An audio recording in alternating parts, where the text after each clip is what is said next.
नाजरीन, दुनिया की अमीर तरीन शख्सियत की फहरिस्त में एक नाम शामिल ही नहीं हो सका और वो नाम है पेब्लो एस्कोबार का। पेब्लो एस्कोबार सन 90 की दौर में कोकेन, ड्रग्स और दुनिया में कई मुख्तलिफ जराइम का बादशाह हुआ करता था। पेब्लो एस्कोबार के ड्रग स्मगलिंग नेटवर्क ने उसको हद से ज्यादा अमीर बना दिया था। बेशक उसकी वजह से बेशुमार जिंदगियां तबाह हुई और इसका कमाया हुआ पैसा गैर कानूनी तरीकों पर मबनी था, लेकिन 1992 में पेब्लो एस्कोबार 30 बिलियन डॉलर्स का मालिक था। ब्रुनाई की सुल्तान के बाद पेब्लो एस्कोबार दुनिया का दूसरा अमीर तरीन शख्स था। अगर पेब्लो एस्कोबार आज जिंदा होता तो आज उसके 30 बिलियन डॉलर तकरीबन 70 बिलियन डॉलर के बराबर होते और पेब्लो एस्कोबार दुनिया का 20वां अमीर तरीन इंसान होता। पेब्लो एस्कोबार की ड्रग सप्लाई का नेटवर्क इतना पावरफुल था कि पूरी 90% अमेरिका को कोकेन सिर्फ पेब्लो एस्कोबार का नेटवर्क ही सप्लाई करता था और पूरी दुनिया का 80% हिस्सा पेब्लो एस्कोबार की ड्रग्स पे इन्हिसार करता था। इस खतरनाक सप्लाई नेटवर्क को बहामस की एक आइलैंड से चलाया जाता था और वो आइलैंड था पेब्लो एस्कोबार का हेडक्वार्टर। इस आइलैंड पर एक पूरा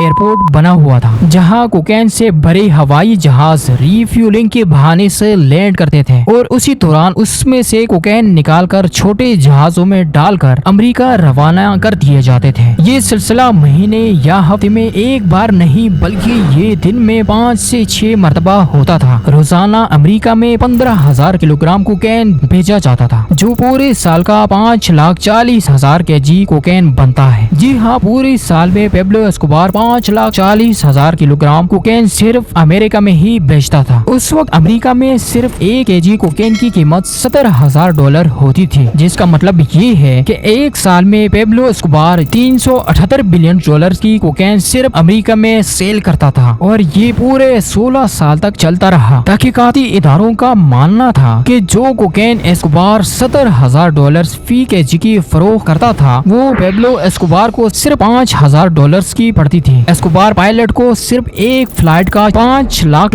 देता था। इसके अलावा रिश्वत देने के बाद भी पेब्लो एस्कोबार को $60 मिलियन सिर्फ एक ही दिन में बचते थे, जो कि साल के $22 बिलियन बनते हैं। इन पैसों के ज्यादा होने का अंदाजा ऐसे लगाया जा सकता है कि मैकडॉनल्ड ने साल 2022 में $21 बिलियन की सेल की और पेब्लो एस्कोबार का 1980 में एक साल का प्रॉफिट $22 बिलियन था, यानी मैकडॉनल्ड की दुनिया भर की सेल से भी ज्यादा। उन पैसों की घड़ियां बनाने के लिए एस्कोबार रोजाना $1,000 के रबड़ बैंड खरीद लिया करते थे। जाहिर है इतने पैसे पेब्लो एस्कोबार किसी बैंक में तो नहीं रख सकते थे, तो उन पैसों के स्टोरेज के लिए उसने उस आइलैंड पर बहुत बड़े बड़े गोदाम बनाए हुए थे, जिसमें ड्रम्स के अंदर ये कैश स्टोर किया जाता था। स्टोर किए गए पैसों का 10% तो सालाना या तो चूहे खा जाते हैं या फिर पानी की वजह से गल सड़ जाते थे। ये माना जाता है कि पेब्लो एस्कोबार रोजाना इतना कैश गिन नहीं सकता था, तो पैसों को वजन करके पैसे गिने जाते थे और वजन करके ही उसकी गड़ियां बनाई जाती थी। एक मर्तबा पुलिस से बचने के लिए पेब्लो एस्कोबार ने मेडलिन की पहाड़ों पर अपने बच्चों समेत पनाह ले रखी थी। उस वक्त उसकी बेटी को सर्दी लग गई। पेब्लो एस्कोबार के पास उस वक्त गर्मी पैदा करने का और कोई चारा नहीं था। उसने अपने बैग से $2 मिलियन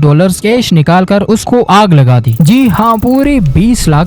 ये बात पेब्लो एस्कोबार के मरने के बाद उसके बेटे ने एक मीडिया इंटरव्यू में बयान की थी और जैसे कि इस तरह की जिंदगी का इख्तिताम भी खौफनाक होता है। 1993 में पेब्लो एस्कोबार एक पुलिस मुकाबले में मारा गया। पेब्लो एस्कोबार के किस्से आज तक पूरी दुनिया में एक मिसाल बनकर रह गए हैं कि इंसान जितना भी अमीर हो जाए, उसको सारी दौलत इस दुनिया में छोड़ जानी है। तो दोस्तों, ये थी आज की वीडियो पसंद आने की सूरत में वीडियो को लाइक करके चैनल को सब्सक्राइब करना ना भूलिएगा। तो अगली वीडियो तक अपना बहुत सारा ख्याल रखिए। अल्लाह हाफिज।